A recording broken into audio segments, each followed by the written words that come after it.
Assalamualaikum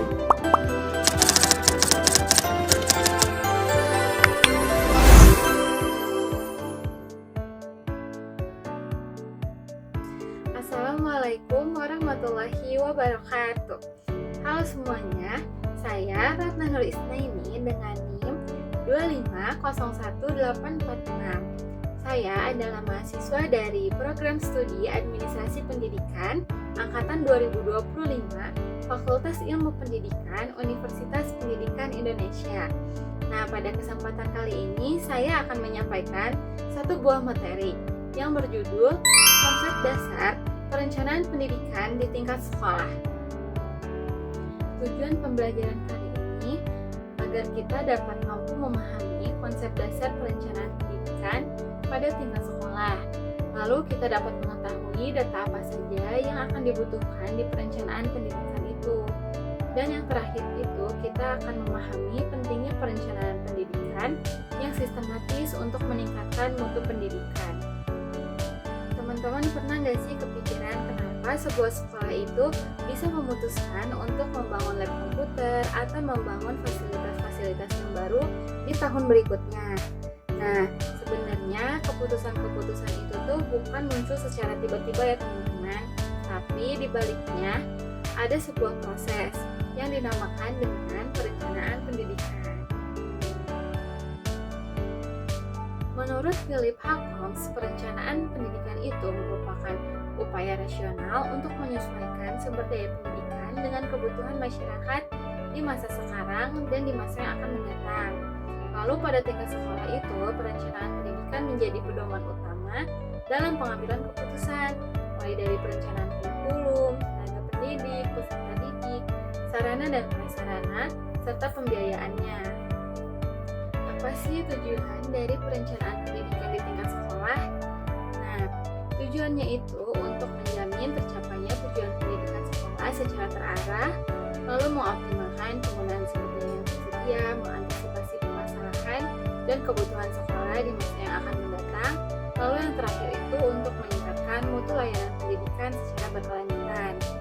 Nah, perencanaan yang baik itu akan memungkinkan sekolah untuk tidak hanya berjalan begitu saja, tapi juga untuk berkembang sesuai zamannya.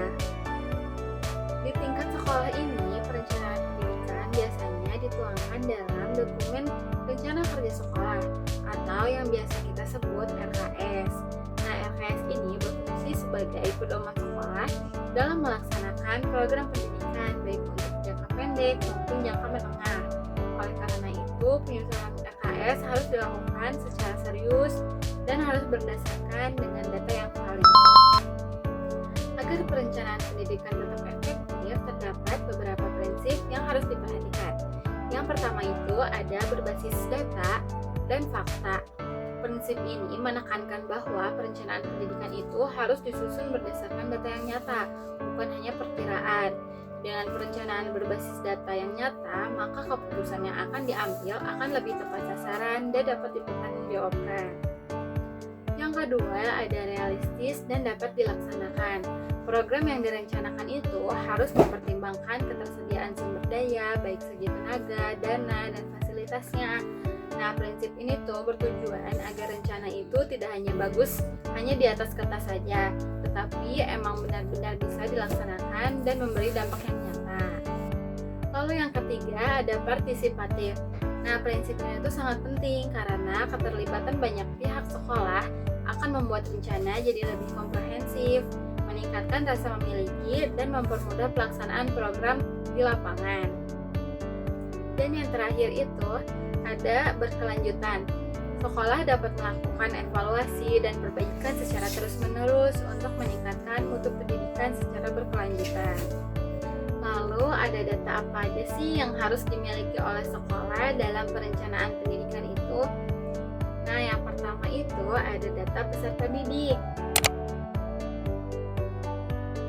Nah, data ini meliputi data jumlah siswa, tingkat kehadiran, latar belakang sosial ekonomi, dan angka kelulusan.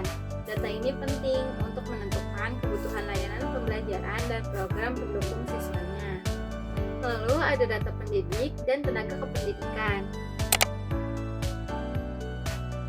Data ini mencoba mencakup jumlah guru, kualifikasi pendidikan, kompetensi, beban mengajar, serta kebutuhan pelatihan guru.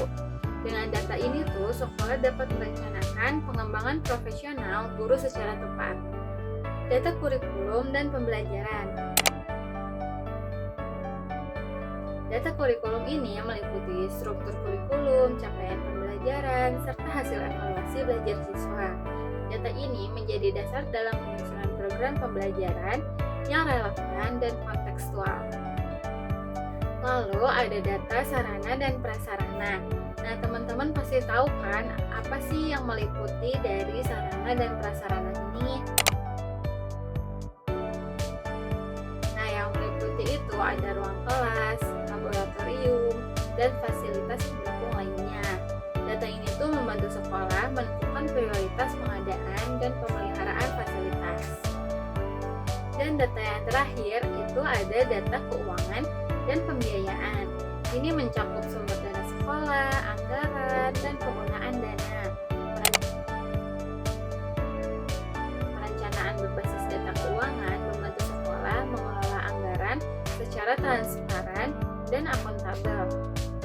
Jadi saya ingin memberi contoh aplikatif perencanaan pendidikan di tingkat sekolah.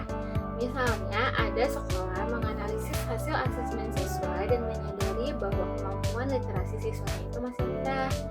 Jadi banyak siswa yang kesulitan memahami materi pelajarannya. Nah, dari kondisi tersebut terlihat jadi sekolah menyusun rencana perbaikan yang dimasukkan ke dalam rencana kerja sekolah yang LKS itu tadi, yaitu program peningkatan literasinya. Nah, program ini dijalankan dengan membiasakan siswanya membaca selama 15 menit sebelum pelajaran dimulai atau sebelum masuk kelas. Terus, sekolah juga menyiapkan pojok baca di setiap kelasnya dan melibatkan guru untuk mendampingi kegiatan membaca, serta secara rutin mengevaluasi program agar benar-benar berdampak pada peningkatan kemampuan literasi siswa.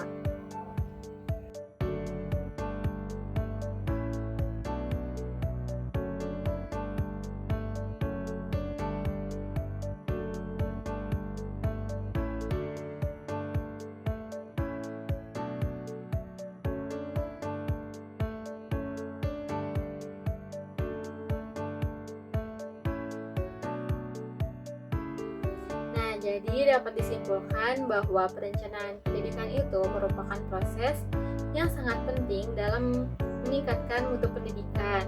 Melalui perencanaan pendidikan yang sistematis, berbasis data, dan melibatkan berbagai pihak, sekolah jadi dapat menyusun program yang tepat sasaran dan berkelanjutan. Dengan demikian, sekolah juga tidak hanya mampu menghadapi tantangan pendidikan saat ini, tapi juga siap menghadapi kebutuhan di masa yang akan mendatang. Mungkin dari saya cukup sekian materi yang dapat saya sampaikan. Semoga materi ini bermanfaat dan bisa menambah pemahaman kita terhadap pentingnya perencanaan pendidikan